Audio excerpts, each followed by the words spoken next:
मंडळी, आज आपण बनवणार आहोत सुरमई कालवण।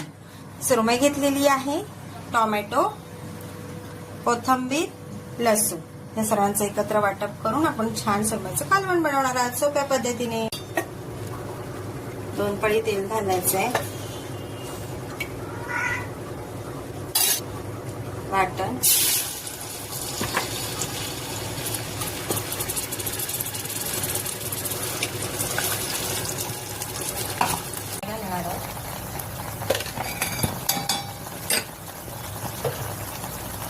हळद,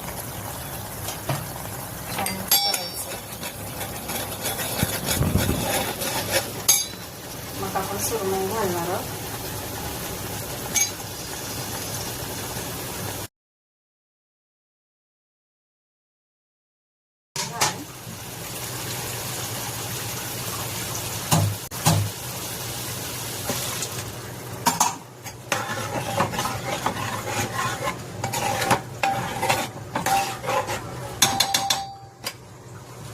कड आलेला आहे, आता आपण चवीनुसार मीठ घालणार आहोत। पोपा